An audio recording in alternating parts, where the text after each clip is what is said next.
मित्रों, आज के इस वीडियो में आज आपको जानने को मिलेगा कि वह 8 बातें कौन सी हैं।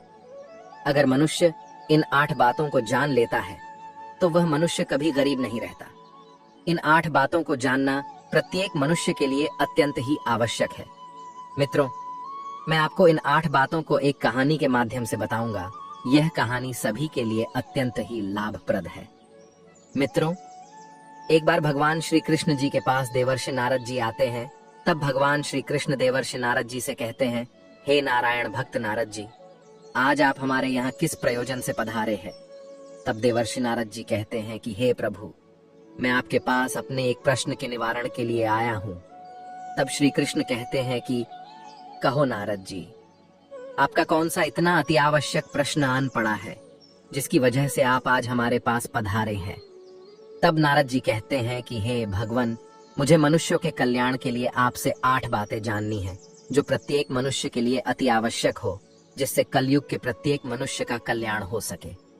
तब श्री कृष्ण कहते हैं कि हे देवर्षि नारद जी, आज आपने सच में संसार के कल्याण हेतु अति आवश्यक प्रश्न किया है। आपके द्वारा पूछे गए प्रश्न की वजह से संपूर्ण धरती लोक के मनुष्य का जीवन सफल हो जाएगा। परंतु हे नारद जी, मैं आपको इस प्रश्न का उत्तर एक कथा के माध्यम से दूंगा। तब देवर्षि नारद जी कहते हैं कि हे भगवान, आप उस कथा को कहिए। मैं आपके द्वारा सुनाई गई कथा को पूरा अंत तक सुनूंगा और संपूर्ण लोक जगत में विख्यात भी करूंगा। तब श्री कृष्ण कहते हैं कि हे देवर्षि नारद जी, आज तुम्हें एक अमीर बहन और गरीब भाई की कथा सुनाता हूँ। आज की कथा सुनकर तुम्हें पता चल जाएगा कि एक भाई और बहन का रिश्ता कैसा होता है और हर एक बहन और भाई को अपना रिश्ता कैसे निभाना चाहिए। साथ ही साथ तुम्हें आज की इस कथा में जानने को मिलेगा कि आखिर मनुष्य गरीब क्यों हो जाता है। वह कौन से कारण हैं जिनकी वजह से मनुष्य गरीब हो जाता है।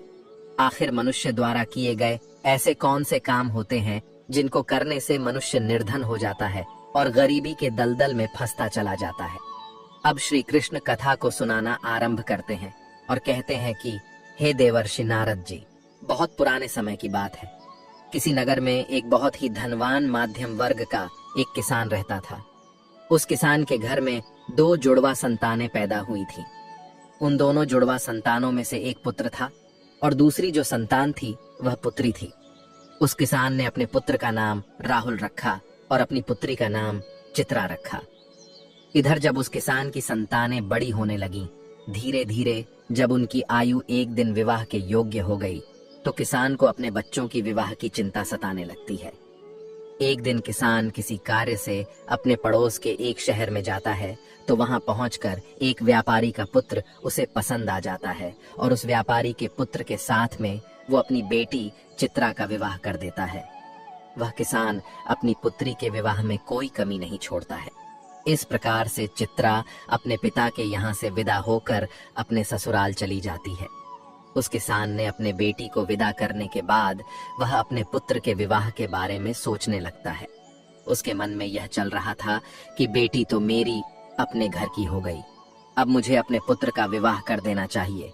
यदि मेरे पुत्र का विवाह हो गया तो मैं अपना बचा हुआ शेष जीवन अपनी बहू बेटियों के साथ में रहकर आराम से व्यतीत करूंगा। अब श्री कृष्ण कहते हैं कि हे देवर्षि नारद जी, ईश्वर की लीला बड़ी विचित्र है। परमात्मा न जाने कब किसको धनवान बना दे और कब किसके लिए गरीबी का द्वार खोल दे, इसके बारे में कोई नहीं जानता। अब उस धनवान किसान के साथ भी कुछ ऐसा ही होता है। एक दिन वह किसान एक बड़ी भयानक बीमारी की चपेट में आ जाता है। जब इधर किसान का पुत्र अपने पिता की ऐसी हालत देखता है तो अपने पिता की ऐसी हालत को देखकर वह बहुत ही ज्यादा दुखी हो जाता है और उसके बाद में अपने पिता का अच्छे से अच्छे वैद्य से इलाज करवाता है और अपने पिता के लिए महंगी से महंगी दवाइयां लेकर आता है। परंतु उसके पिताजी की हालत में कोई सुधार नहीं हो रहा था।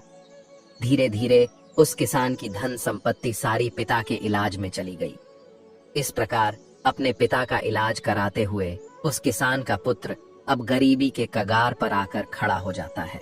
परंतु फिर भी पिता की हालत में किसी प्रकार का कोई सुधार नहीं होता। जब कोई भी दवाई उस किसान की बीमारी में काम नहीं करती है तो एक दिन वह किसान अपने बेटे को अपने पास बुलाता है और अपने बेटा राहुल से कहता है कि हे पुत्र, जब भी कोई काम मनुष्य के सामर्थ्य से बाहर हो जाए या फिर उस काम का कोई समाधान ना मिले, तो फिर ऐसे समय में उस काम को ईश्वर के भरोसे छोड़ देना चाहिए। इसलिए पुत्र, अब तुम मेरी चिंता छोड़ो और तुम अब अपने भविष्य के बारे में सोचो। मेरा क्या है, आज नहीं तो कल मुझे इस संसार को छोड़कर जाना ही है, परंतु तुम्हारे सामने तो तुम्हारी पूरी जिंदगी पड़ी है। मैंने तो अपने दिन बहुत ही अच्छे से जिए हैं। इसलिए हे पुत्र, अब तुम मेरी चिंता करना छोड़ो और अपना विवाह करके अपनी घर गृहस्थी बसा लो। अपने पिता के मुख से इन बातों को सुनकर राहुल एकदम चुप हो जाता है। अब राहुल आखिर बेचारा कर भी क्या सकता था, उसके हाथ में कुछ नहीं था। साथ ही अब उसके घर में जो भी जमा पूंजी थी वो तो उसके पिता के इलाज में सारी की सारी पहले ही खर्च हो चुकी थी। अब राहुल अपने पिताजी से कहता है कि हे पिताजी, जैसा आपके लिए उचित लगे आप वैसा कीजिए। इसके बाद वह गरीब किसान अपने पुत्र की शादी एक गरीब घर की कन्या से करवा देता है। परंतु अब शादी के कुछ दिन बाद ही उस किसान की मृत्यु हो जाती है। इधर पिता की मृत्यु के बाद राहुल अपने पिताजी का पूरी रीति रिवाज से अंतिम संस्कार करता है। राहुल के पास जो कुछ था, खेत खलिहान सब कुछ पिता की बीमारी के इलाज में पहले ही जा चुका था, और अब राहुल के पास जो कुछ भी जमा पूंजी बची हुई थी वह पिता के अंतिम संस्कार करने के बाद प्रीति भोज में समाप्त हो जाती है। इस प्रकार से राहुल अब और भी ज्यादा गरीब हो जाता है। मित्रों, जब राहुल एक दिन बिल्कुल ही कंगाल हो जाता है तो वह गांव के बाहर जाकर अपनी पत्नी के साथ एक झोपड़ी को बनाकर रहने लगता है। राहुल पहले से ही मेहनती तो था ही, अब वह दूसरों के खेतों में मेहनत मजदूरी करके अपना और अपनी पत्नी का पेट पालने लगता है।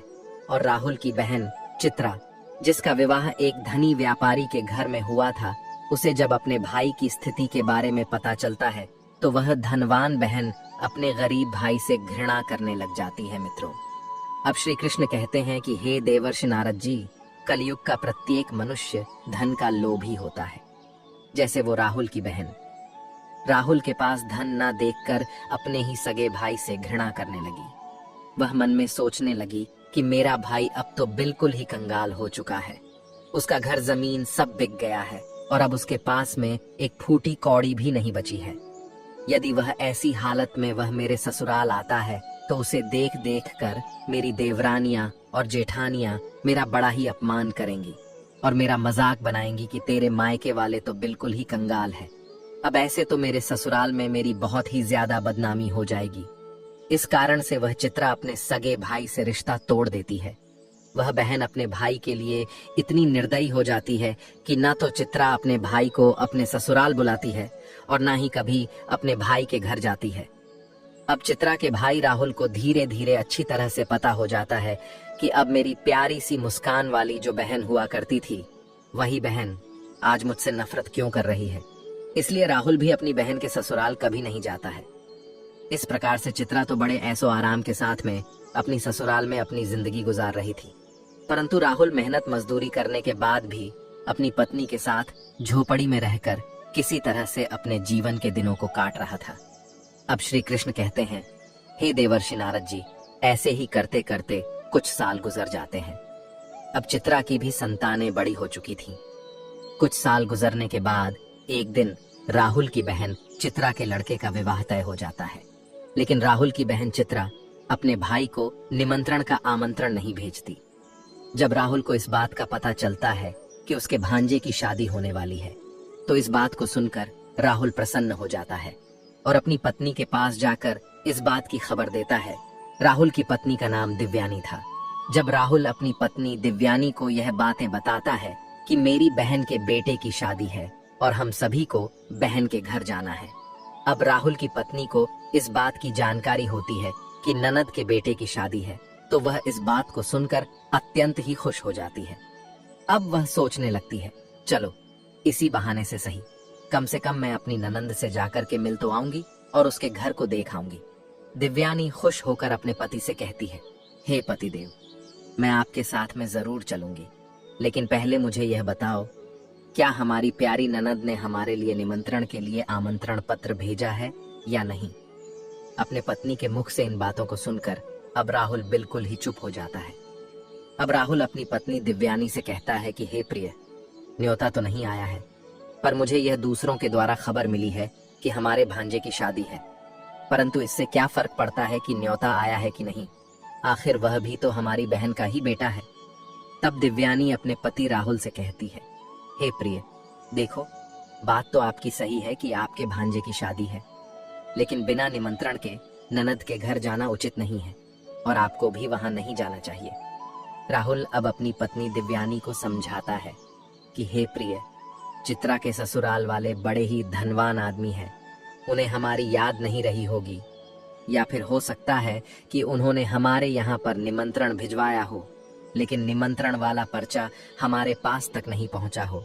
इसलिए हे प्रिय, तुम किसी भी प्रकार की कोई भी सोच विचार मत करो और बच्चों को निमंत्रण जाने के लिए तैयार करके मेरे साथ तुम भी बहन के घर के लिए चलो।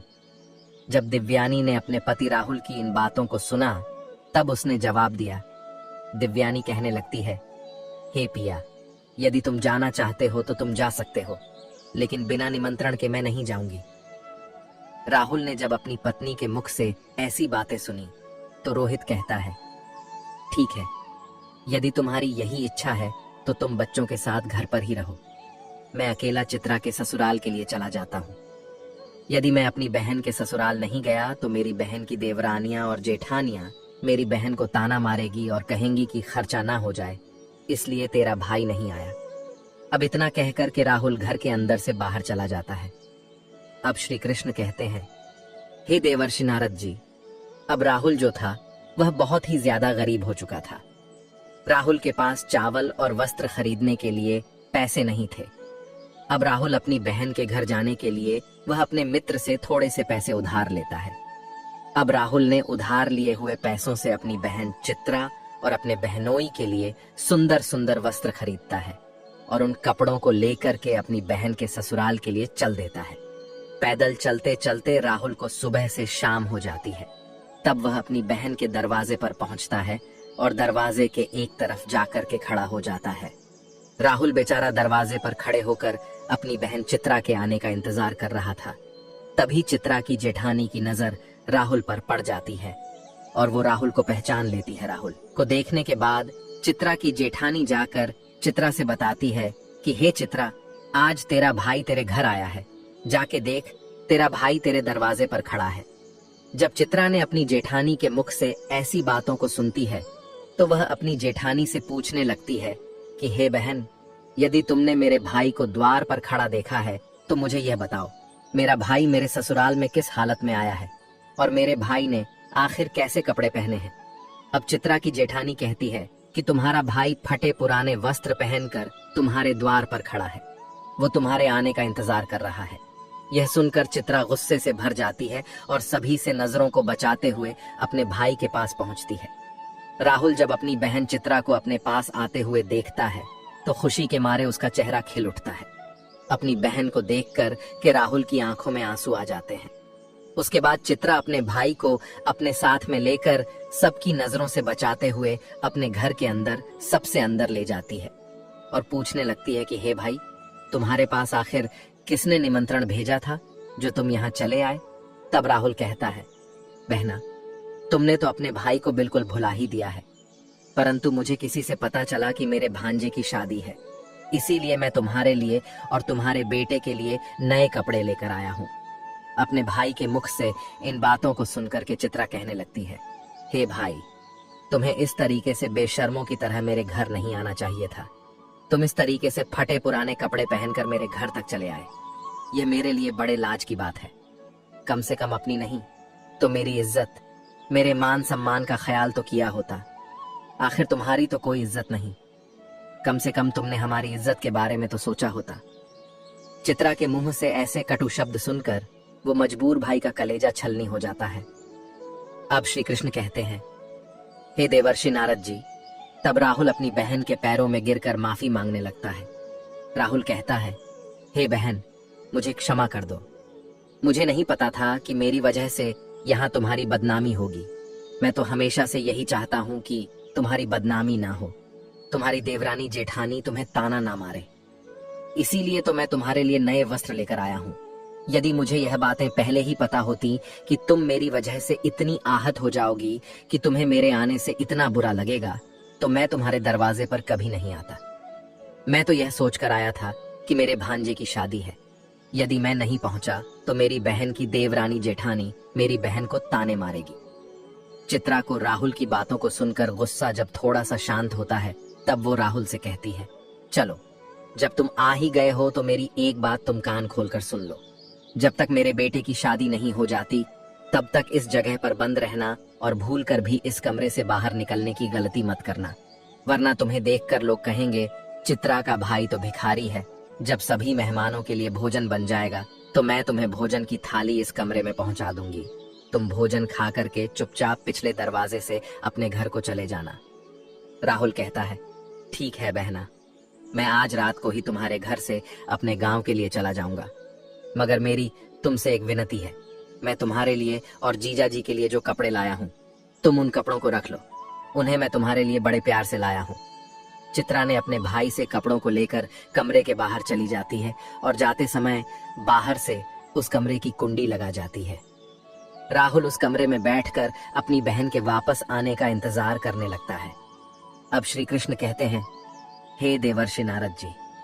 इधर राहुल उस कमरे में बैठा हुआ अपनी बहन के लौटने का इंतजार कर रहा था कि मेरी बहन मुझे भोजन खिलाने के लिए लौटकर वापस आती ही होगी। आज तो मुझे स्वादिष्ट भोजन खाने को मिलेगा। परंतु राहुल को क्या पता था कि वो निर्मोही बहन अपने भाई को उस कमरे में बंद करके अपने घरेलू काम धंधे में लग चुकी है और भाई के लिए भोजन देना भूल चुकी है। राहुल की बहन चित्रा शादी के काम धंधे में इतनी ज्यादा खो जाती है कि अब उसे याद ही नहीं रहता कि मेरा भाई मेरे यहाँ कमरे में बंद है और वह मेरे लौटने का इंतजार कर रहा है। अब जैसे जैसे समय बीतने लगता है, भूख प्यास की वजह से राहुल अब छटपटाने लगता है और उसकी हालत भी खराब होने लगती है। तब राहुल अपनी बहन को आवाज लगाता है, लेकिन उसकी आवाज को कोई भी नहीं सुनता है। चित्रा का घर बहुत बड़ा था। चित्रा ने अपने भाई को सबसे किनारे वाले कमरे में बंद किया था और उधर कोई आता जाता भी नहीं था और चित्रा शादी की रस्मों में व्यस्त थी। इस तरह से राहुल को उस कमरे में पड़े पड़े 2 दिन बीत जाते हैं। अब श्री कृष्ण कहते हैं कि हे देवर्षि नारद जी, अब इधर राहुल को पत्नी और बच्चों की याद आती है। राहुल सोचता है, यदि यहाँ कोई नहीं आया तो मैं भूखा प्यासा इसी कमरे में मर जाऊंगा।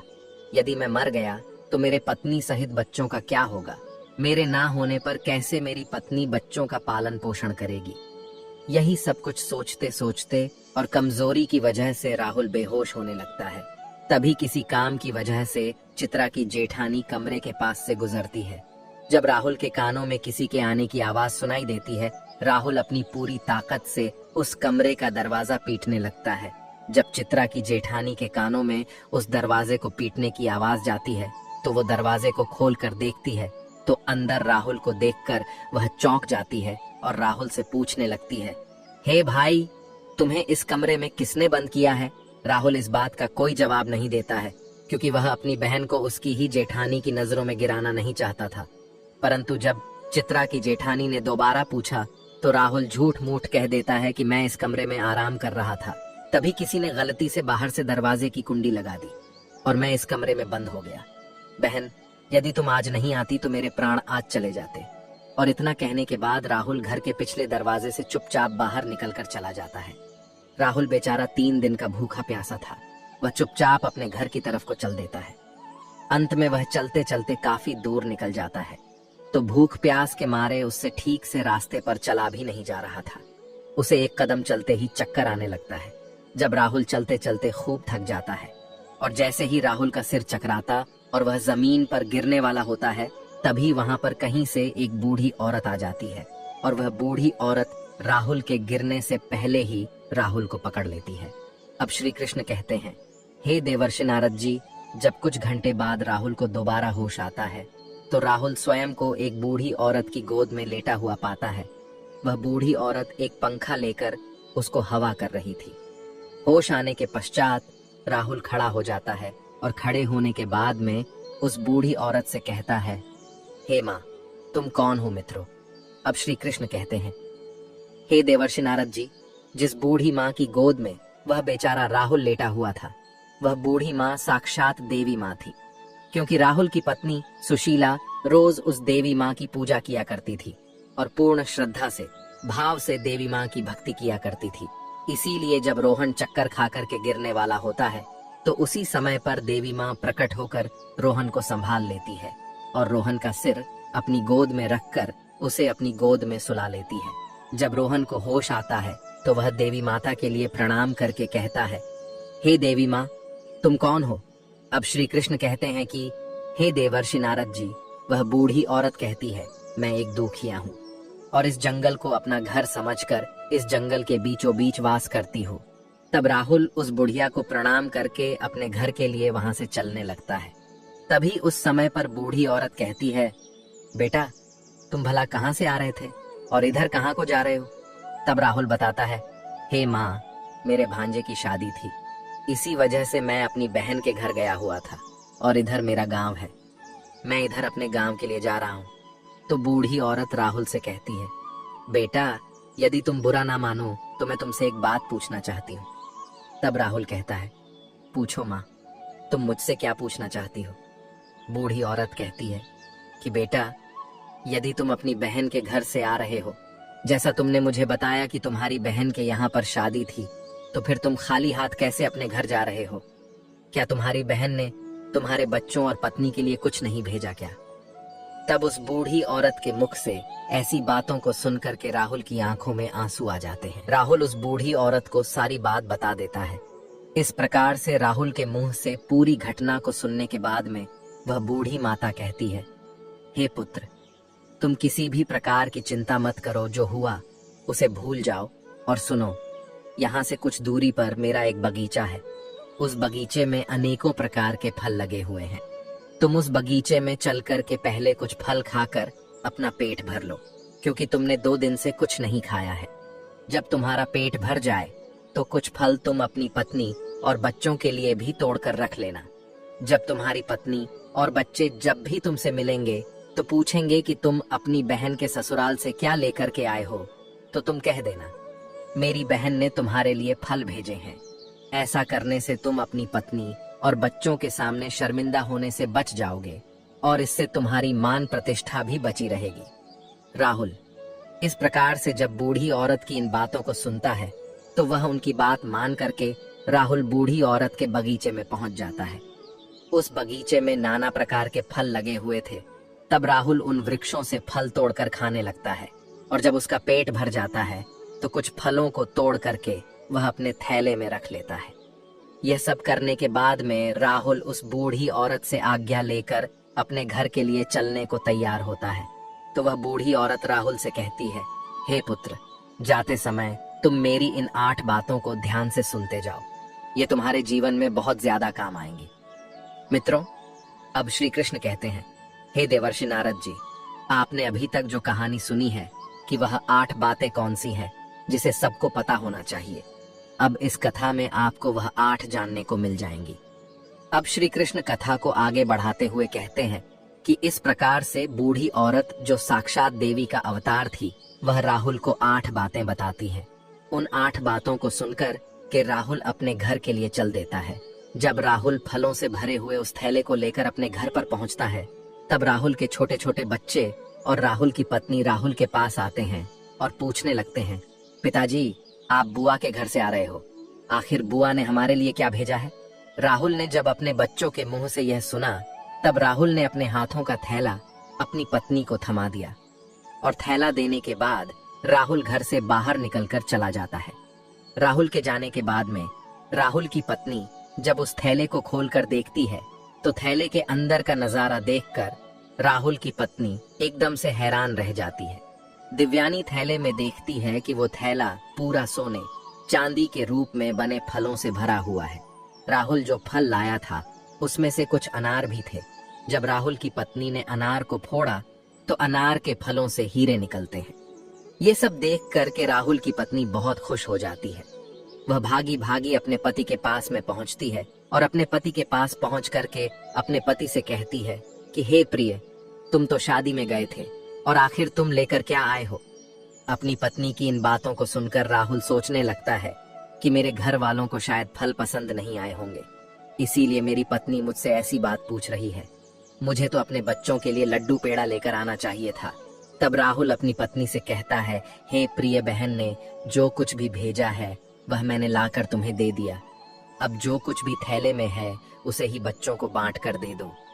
तब पत्नी कहती है, हे प्रिय, पहले तुम घर के अंदर चलो और घर पर चलकर देखो तो कि तुम्हारी बहन ने तुम्हारे लिए क्या भेजा है। यह कहकर दिव्यानी अपने पति के हाथ को पकड़कर घर के भीतर ले जाती है और अपने पति से कहती है, इसे जरा देखिए तो सही, आखिर हमारी ननद ने हमारे लिए क्या भेजा है। और इतना कहकर दिव्यानी राहुल के सामने थैले को पलट देती है। थैला पलटते ही अंदर से हीरे मोती सोना चांदी निकलते हैं। दिव्यानी कहती है कि आखिर हमारी ननद ने तो हमारा भाग्य ही बदल दिया। उन्होंने फलों में छुपा करके हीरे मोती भेजे हैं। जब यह नजारा राहुल देखता है तो उसे समझ आ जाता है कि मुझे जो रास्ते में जो बूढ़ी औरत मिली थी वह कोई साधारण औरत नहीं थी। वह बूढ़ी औरत कोई देवी माँ थी। लेकिन इस बारे में राहुल अपनी पत्नी से कुछ भी नहीं बताता है और मन ही मन उस बूढ़ी औरत का धन्यवाद करता है। अब इस प्रकार से राहुल को बहुत सारा धन मिल जाता है। राहुल पहले की तरह फिर से धनवान बन जाता है। कुछ समय बाद राहुल अपनी पत्नी और बच्चों के लिए एक अच्छा सा आलीशान महल बनवाता है और बड़ी शान शौकत के साथ राजा महाराजाओं की तरह उस महल में रहने लगता है। और सभी नगर के लोग भी राहुल को ऐसा देख करके उसका मान सम्मान करने लगते हैं। धीरे धीरे करके इधर जब राहुल का महल तैयार हो जाता है, जब उसकी राजा महाराजाओं जैसी शान शौकत हो जाती है, तो एक दिन राहुल की पत्नी सुशीला अपने पति से कहती है कि हे प्रिय, बहुत ही जल्द सावन का महीना आने वाला है और सावन के महीने में सभी स्त्रियां अपने पिता के घर जाती हैं। इसलिए तुम भी अपनी बहन के ससुराल जाओ और मेरी ननंद को मेरे घर बुला कर लाओ। इसी बहाने से वो अपने नैहर को घूम जाएंगी। इसी बहाने से मैं भी अपने ननंद से मिल लूंगी। राहुल जब अपनी पत्नी की ऐसी बात सुनता है तो राहुल अपनी पत्नी के कहने पर एक बार फिर से अपनी बहन के ससुराल चल देता है और कुछ समय के बाद ही अपनी बहन के ससुराल पहुंच जाता है। अब राहुल एक बार फिर से अपनी बहन के उसी दरवाजे पर जाकर खड़ा हो जाता है जिस दरवाजे पर वो कुछ दिन पहले आकर के खड़ा हुआ था।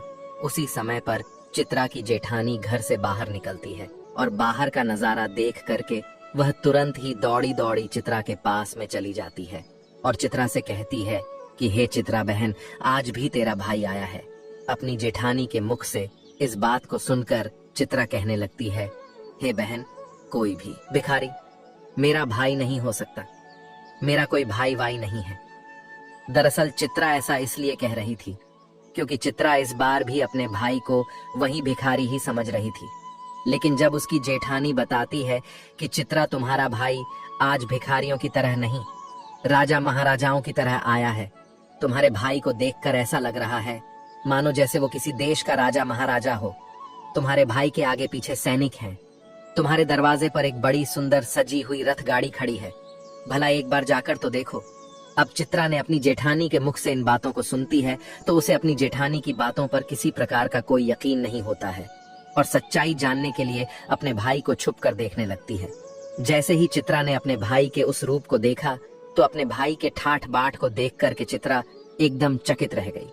वह सोचने लगती है कि कल तक तो मेरा भाई बिल्कुल ही भिखारी था, उसके पास तो पहनने के लिए वस्त्र भी नहीं थे, फिर अचानक एकदम से वह इतना अमीर कैसे बन गया। अब तो राहुल की बहन चित्रा आरती का थाल सजाकर अपने भाई की आरती उतारने लगती है। उसके बाद में चित्रा अपने भाई का बड़े ही आदर के साथ अपने घर में बुलाकर ले जाती है और अपने भाई से कहती है, हे भैया, मुझे क्षमा कर दीजिए, मेरी वजह से तुम्हें बहुत ज्यादा कष्ट और शर्मिंदगी उठानी पड़ी है। अपनी बहन के मुख से इन बातों को सुनकर कि राहुल कहने लगता है कि बहना, कोई बात नहीं, उस समय पर हमारे दिन कुछ अच्छे नहीं थे। तुम्हारी गलतियों के लिए मैंने तुम्हें पहले ही क्षमा कर दिया था। बहन, अब तुम इन बातों को छोड़ो और मेरे साथ मेरे घर चलने की तैयारी करो। बहन, मैं तुम्हें बुलाने के लिए आया हूँ। अब तुम्हें मेरे साथ में मेरे घर चलना है। तुम्हारी भाभी ने तुम्हें बुलाने के लिए मुझे भेजा है। इतना सुनकर के चित्रा अब खुशी खुशी अपने भाई के घर पर चलने के लिए तैयार हो जाती है और तैयार होकर के चित्रा अपने भाई के रथ में बैठ जाती है। इस तरीके से जब राहुल की बहन अपने नहर में पहुंचती है तो अपने भाई की शानो शौकत को देखकर एकदम से दंग रह जाती है। वह देखती है कि एक भव्य आलीशान महल है और महल के अंदर अनेक प्रकार के नौकर चाकर लगे हैं और अन्न के भंडार भरे हुए हैं। कमला अपने भाई की ऐसी स्थिति को देखकर एकदम से हैरान रह जाती है और महल में पहुंचने के बाद राहुल की पत्नी भी अपनी ननद की खूब सेवा करती है। 7 दिनों तक अपनी पलकों पर बिठाकर रखती है। राहुल की पत्नी सुशीला को लगता था कि यह सब शानो शौकत हमारी ननंद की वजह से है। अपनी ननद की मदद के कारण ही हम इस मुकाम पर पहुंचे हैं, क्योंकि राहुल ने कभी अपनी पत्नी को अपने अमीर होने की बात नहीं बताई थी, क्योंकि अब राहुल वह जानता था कि यह सब चित्रा की वजह से नहीं, देवी माँ के आशीर्वाद से हुआ है। राहुल की पत्नी दिव्यानी इस बात से अवगत नहीं थी। यह सोच करके दिव्यानी अपनी ननद की खूब ज्यादा सेवा करती है और अपनी ननद का खूब ख्याल रखती है। कुछ दिन बीतने के बाद जब राहुल की बहन अपने ससुराल जाने को तैयार होती है, तो राहुल की पत्नी दिव्यानी अपने पति से कहती है, हे प्रिय, कल तुम्हारी बहन अपने घर जाएगी, इसलिए तुम बाजार जाओ और बाजार जाकर अपनी बहन के लिए कोई अच्छा सा तोहफा लेकर आओ। अपनी पत्नी की इन बातों को सुनकर राहुल घर से चला जाता है और राहुल एक मोची की दुकान पर पहुंचता है और मोची से कहता है, हे मोची भाई, मुझे अपनी बहन के लिए बोलने वाली जूती बनवानी है। क्या तुम मेरी बहन के लिए बोलने वाली जूती बना सकते हो? मोची कहता है, हे सेठ, मैं बोलने वाली जूती तो बना दूंगा, लेकिन उसके बनवाने की बहुत कीमत लगेगी। तब राहुल कहता है, अब वह मोची से कहता है, भाई मैं तुम्हें मुंह मांगा पैसा दूंगा, लेकिन तुम ऐसी जूतियां बना दो कि वे जूतियां जब भी मेरी बहन पहनकर चले तो वे जूतियां बारी बारी से मैं आपको जो ये 8 बातें बताने वाला हूँ, उन 8 बातें को बोले। इसके बाद मोची को राहुल वह ज्ञान की 8 बातें बताता है, जो बातें उसे उस बूढ़ी औरत ने चलते समय बताई थी। अब श्री कृष्ण कहते हैं कि हे देवर्षि नारद जी, अब राहुल मोची से कहता है कि हे मोची भाई, अब मैं तुम्हें वो ज्ञान की बातें बताता हूँ। इस प्रकार से राहुल बारी बारी से वे बातें मोची को बताता है। राहुल कहता है कि पहली बात तो यह है कि कहीं मानवता की भूल होती है, अज्ञानता निर्धनता का मोल। राहुल दूसरी बात बताता है, समय भरोसे जो बैठा रहता है सदा गरीब बना रहता है। वह मनुष्य अपना काम बदलता नहीं तो उसका कभी नसीब आलस में ही बीतता है। तीसरी बात, जो मनुष्य सदा ही परिवर्तनहीन कर्म करता वह भी सदैव निर्धन ही रहता है। चौथी बात यह है कि गरीबी से बड़ा है कोई अभिशाप नहीं है, इसलिए ज्ञान को हासिल करके अज्ञान को दूर करो। पांचवी बात, आप दोष समय को दो नहीं दो, मजबूत कर्म साधना में जुटो और अपनी गरीबी दूर करो। छठी बात इस प्रकार बताता है, कर्म कभी कोई कार्य नहीं करता है, नसीब सदैव भाग्य भरोसे नहीं बैठता है, वह मानव के द्वारा किए गए परिश्रम के भरोसे बैठता है। सातवीं बात इस तरह से बताता है, अज्ञानी पर ही सदा ही प्रेम करे। एक गरीब आदमी गरीबी को बारंबार विजय करने वाला एक विजेता होता है। ज्ञान सदैव हथियार का काम करता है। आठवीं और सबसे आखिरी बात बताते हुए राहुल कहता है कि हे मोची भाई, मेरी बहन जब 8वां कदम रखे तो जूतियां बस यही बात बोले कि पैसों के बाजार में बदल गई तहजीब, धन दौलत से जुड़ रहे रिश्ते हुए गरीब। इधर राहुल मोची से कहता है कि हे मोची भाई, ऐसी 8 बातें बोलने वाली मुझे जूतियां बना दो। जब यह 8 बातें वो जूतियां बोलेगी और जब मेरी बहन इन बातों को सुनेगी तो उसे अपनी गलती का एहसास होगा कि उसने कैसे पैसे के घमंड में आकर के अपने भाई का ऐसा अपमान किया था। उसे अपने भाई का अपमान नहीं करना चाहिए था। अब श्री कृष्ण कहते हैं, हे देवर्षि नारद जी, राहुल उस मोची से अपनी बहन के लिए हीरे मोतियों से जड़ी हुई सोने और चांदी की जूतियां बनवाता है और उन जूतियों को ले जाकर अपनी बहन के लिए उपहार स्वरूप दे देता है। सोने चांदी की जूतियों को देखकर कि चित्रा का चेहरा एकदम खिल सा जाता है। अब चित्रा अपने भाई से विदा लेकर अपने घर चली जाती है। जब चित्रा अपने ससुराल पहुंच जाती है तो चित्रा की देवरानी जेठानी पूछने लगती है, हे चित्रा, तुम अपने भाई के घर से आई हो, तुम्हारे भाई ने तुम्हें क्या उपहार दिया है? तब चित्रा अपनी देवरानी जेठानी तथा अपने सास ससुर और अपने देवर जेठ को अपने भाई के द्वारा दी हुई भेंट दिखाती है और वह कहती है, देखो, मेरे भाई ने मुझे सोने चांदी से जड़ी हुई, हीरे मोती से जड़ी हुई यह जूतियां दी है। तब चित्रा उन जूतियों को पहन करके चल कर दिखाती है। जैसे ही चित्रा उन जूतियां को पहन करके चलती है तो जूतियां बोलती हैं कि पैसों के बाजार में बदल गई तहजीब, धन दौलत से जुड़ रहे रिश्ते हुए गरीब। जब चित्रा इस बात को सुनती है तो उसका सर शर्म से नीचे झुक जाता है और अपने भाई को याद करके एकदम से रोने लगती है। जब चित्रा का ऐसे लटका हुआ मुंह उसकी देवरानी जेठानी देखती है तो वह पूछती है कि चित्रा, आखिर क्या हुआ जो तुम अचानक से रोने लगी? तो चित्रा अपनी देवरानी और जेठानी को सारी बातें बताती है कि हे बहन, मैंने पैसों के घमंड में आकर अपने भाई को कितना भला बुरा कहा था। मैंने अपने भाई के एक गिलास पानी तक नहीं पूछा था। आज देखो, मेरे भाई ने मुझे कितनी कीमती जूतियां बनवा कर दी है। अब तो मुझे अपने आप से घृणा होने लगी है। मैं तो जीना नहीं चाहती। तभी चित्रा की जेठानी उसे समझाने लगती है कि हे बहन, जो भी कुछ हुआ उसे भूल जाओ। आगे से याद रखना, कभी किसी के साथ में ऐसा बर्ताव मत करना, क्योंकि जो व्यक्ति धन दौलत का घमंड करता है उससे माता लक्ष्मी हमेशा के लिए दूर चली जाती है। इसलिए मेरी यह बातें तुम सदा याद रखना। और इस तरीके से चित्रा की जेठानी चित्रा को समझाती है, जिससे अब चित्रा भी प्रेम व्यवहार के साथ सबसे पेश आने लगी थी। अब श्री कृष्ण कहते हैं, हे देवर्षि नारद जी, अब तो तुमको वह 8 बातें पता चल ही गई होंगी। वो अगर प्रत्येक मनुष्य को पता चल जाए तो वह कभी गरीब नहीं रहता।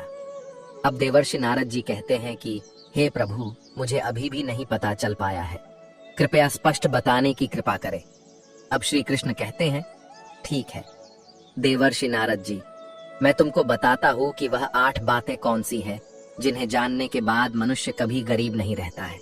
पहली बात, जो व्यक्ति रात्रि के समय रसोई में झूठे बर्तन रखता है और खाने पीने की चीजों को बर्बाद करता है, ऐसा व्यक्ति बहुत ही जल्दी निर्धन हो जाता है। दूसरी बात, जिस घर में घर की स्त्रियों का अपमान होता है, स्त्रियों की इज्जत नहीं की जाती, उस घर में देवी लक्ष्मी ज्यादा दिनों तक नहीं रुकती। तीसरी बात, जिस घर की स्त्रियां सूर्यास्त होने के बाद अपने घरों में झाड़ू लगाती हैं, चूल्हा चौका करती हैं, ऐसे परिवार के लोग बहुत जल्दी गरीब हो जाते हैं।